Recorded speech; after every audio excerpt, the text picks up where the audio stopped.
რაც არ უნდა უცნაურად ჟღერდეს, პროფესიით ვარ არქიტექტორი და PR-ის მაგისტრი.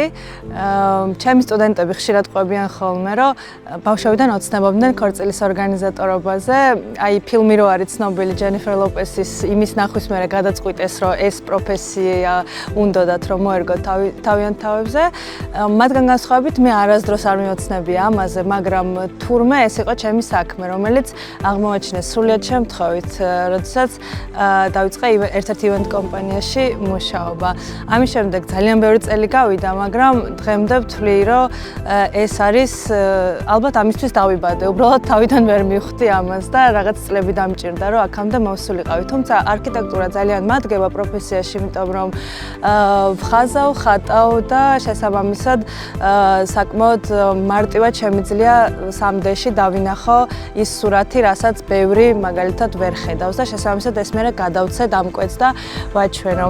ერთ-ერთ პრომო ვიდეოში ვამბობ ესეთ ფრაზას, რომ ძალიან მიმართლებს ხვდებიან გემოვნებიანი დამკვეთები, რომლებიც მენდობიან და ის მომენტისთვისაც სიმართლე იყო და ბოლო 3 წლის განმავლობაში კიდევ უფრო გამძაფრდა ეს ყველაფერი.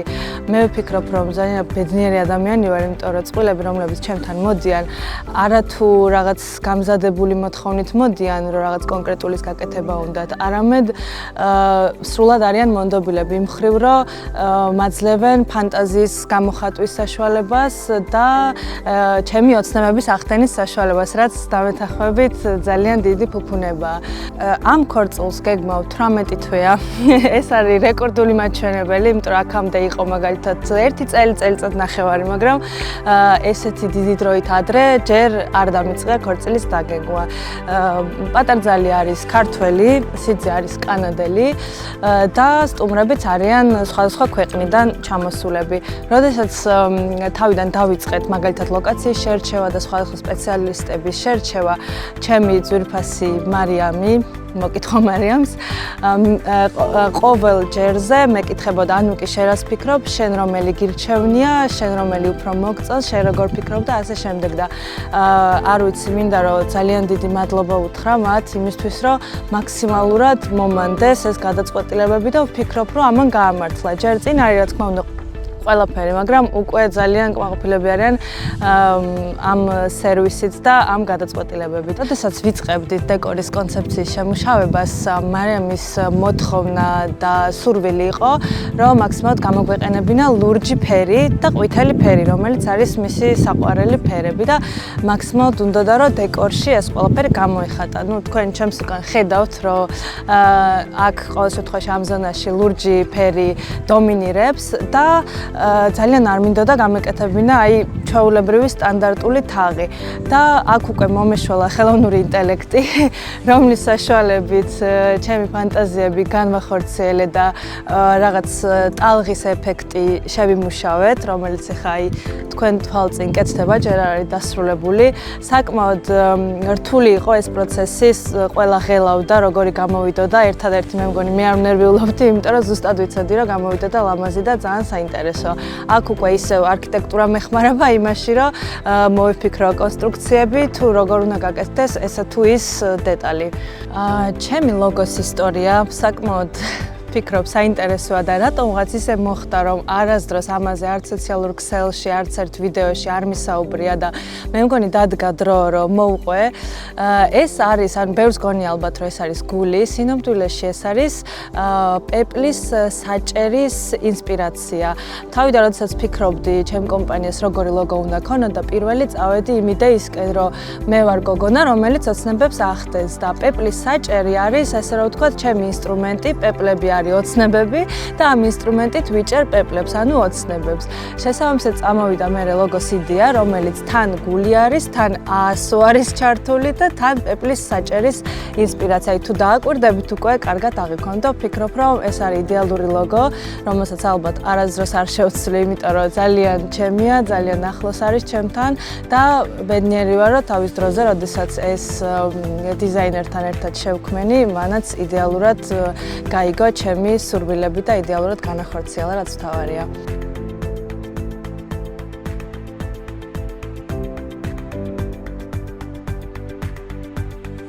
დღეს გვაქვს ძალიან უცნაური თაიგული. თაიგული ქოლგა, რომელიც მე მგონი იდეალური გამოვიდა.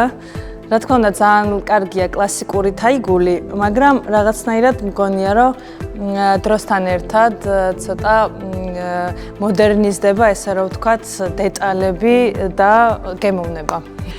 მოკლედ, ესეთი საინტერესო საჩუქარი მოვიფიქრე პატარძლებისთვის. ეს არის თავის მოვლის ბოქსები, ესე რომ ვთქვათ, და არის შიგნით პატარა აქსესუარები სიმბოლური, რაღაცა ქითები, რომელიც შეიძლება გამოადგეს როგორც სამოგზაუროდ, ასევე ქორწილის დღეს. ნუ ქორწილის დღეს პრინციპში არ დაჭირდება, იმიტომ რომ პატარძლებისთვის კიდე ცალკე უზარმაზარი ყუთი გვაქვს, რომელსაც დილით ვახვედრებთ ხოლმე, მაგრამ ეს არის რაღაცნაირი ჩემი სიმბოლური საჩქარი მადლობის ნიშნად და პატივისცემის ნიშნად, რომ მე ამირჩიეს. შეიძლება, მე მგონი არ გავახუჭე. როგორ ახლა? შეცალამაზი ხარ, მადლობა. პატარა საჩქარი მაქვს შენთვის. რაღაცა სიმბოლური, თავის მოვლის საშუალებები, თუ კიდე ნახე. კარგია, ძალიან. გამოგადგება მოგზაურობაში, დღეს ახლა არ დაგჭირდება, იმიტომ რომ ყველაფერი ინბოქსში არის, მაგრამ სამომავლოდ იმედია მოგეწონება, ფერებიც რაღაცა ისე ავარჩიე. მადლობის ნიშნად, რომ მე ამირჩიე. რა შვებით, როგორ ხართ, აი? მე მეძავ სამომავლოდ. კაია. რო გამოვიდი, ყველა როგორ ვიყურებდა, იცი?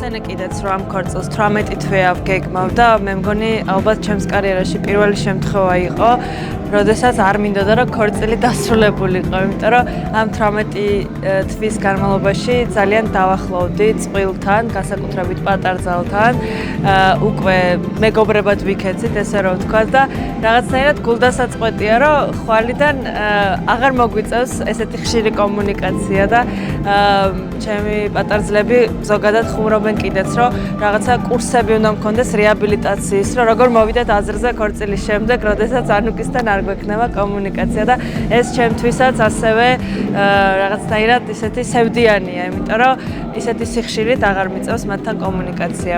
ხშირად მეკითხებიან ხოლმე და ნუ ლოგიკური კითხვაც არის, რას ვაფორმებთ, ნუ გარდა იმისა, რომ სრულ ორგანიზებას ვაკეთებთ, რატომ არის ჩვენი დეკორაციები ესეთი გრანდიოზული და მასშტაბური.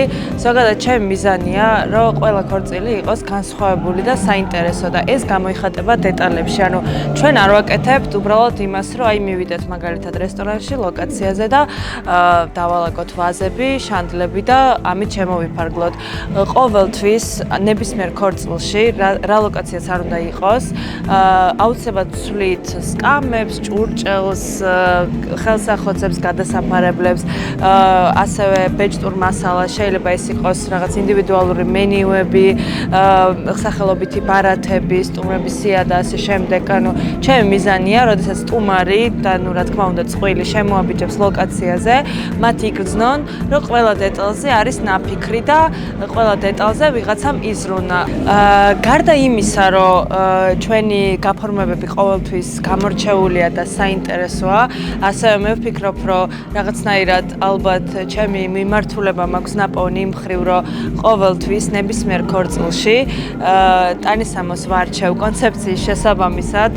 აი დღესაც ამ ლუკით ვარ წარმოდგენილი, რაღაცნაირად გონია, რომ ეს ჩემი პატივისცემაა წყვილის მიმართ და ყოველთვის ვარჩევ ტანისამოს მათ ფერთა გამაში, იმის მიხედვით თუ როგორი დეკორაციაა და რაღაცნაირად წყვილები ელოდებიან ხოლმე, რომ აბა რას ჩაიცმევს ანუკი ჩვენს ქორწილში და ეს ჩემთვისაც ძალიან საინტერესოა და ვფიქრობ, რომ ჩემი პატივისცემაა მათ მიმართ. ბევრს გონია, რომ მასშტაბური და გრანდიოზული დეკორი აუცილებლად ნიშნავს ჭერის დატვირთვას და რაღაც ზონების დატვირთვას და ხშირად მესმის ხოლმე, რომ აი არაფერი ბევრი არ გვინდა გადატვირთული. მასშტაბური ქორწილი არ ნიშნავს მან და მაინც გადატვირთვას, ანუ არ არის ამის ექვივალენტი. შეიძლება ვიფიქროთ დეტალებზე, ისეთ დეტალებზე, როგორიც არის მაგალითად ჭურჭელი და პატარ-პატარა აქსესუარები, რომელიც ქორწილს ძალიან ლამაზ ხდის. თქვენ ჩვენ კადრებში ნახავთ თუ რამდენი ზონა გქონდა კონკრეტულად ამ ქორწილში, ვიზრუნეთ სტუმრების გართობაზეც, საუბარია პატარა აქტივობებზე, რომელიც მათ დროის გაყვანაში ეხმარება, სანამ მაგალითად წყვილი ფოტოსესიაზეა ან ემზადება ცერემონიისთვის, ეს შეიძლება იყოს რაღაც სურვილების კუთხე და ასე შემდეგ. აი კადრებში ნახავთ და ძალიან ბევრი იდეა არის ექსკლუზიური, რომელიც არავისთან არ მეორდება და ყოველი წყვილისთვის არის ინდივიდუალური. როდესაც იგეგმება ჩვენი ქორწილები, კონკრეტულად მაგალითად დიზაინზე ვისაუბრებ, გარდა სრული ორგანიზებისა, ყოველთვის იწყება მუშაობა კონცეფციაზე საკმაოდ დეტალურად, იქნება დეტალური პრეზენტაცია, ეს იმას ნიშნავს, რომ აბსოლუტურად ყველა ზონას, ყველა დეტალს თქვენ ცხადად ხედავთ, თუ როგორი ქორწილი გექნებათ, როგორი ხელსახოცი, როგორი დანაჩანგალი, როგორი ბეჭდური მასალა. ამასთან ერთად აუცილებლად იქნება 3D ილუსტრაცია, სადაც თქვენ რეალურ ლოკაციაზე ხედავთ, თუ როგორ გამოიყურება თქვენი ქორწილი. ეს გეხმარებათ იმაში, რომ ზუსტად აღიქვათ, თუ რა შედეგს მიიღებთ. ძალიან ხშირად ვიმეორებ ხოლმე, რომ ჩვენ წელიწადში ვაკეთებთ შეზღუდული რაოდენობის ქორწილებს. ბევრისთვის ეს შეიძლება უცნაურად ჟღერდეს ან გასაკვირად, თუმცა ჩემი მიზანი ასეთია, მე მჯერა რომ ქართველებს გვაქვს ძალიან კარგი გემოვნება, შეგვიძლია და გვაქვს იმის შესაძლებლობა, რომ ვაკეთოთ ქორწილები, როგორცაც ხედავ პინტერესტზე და უცხოურ ინსტაგრამებზე. და მგონია რომ საქართველოს აქვს ამის პოტენციალი. ჩემი მიზანია რომ განვითარდეს ეს ინდუსტრია და ვაჩვენოთ ევროპას და მსოფლიოს, რომ ჩვენს ლამაზ ქვეყანაში შეგვიძლია ლამაზი ქორწილების კეთება.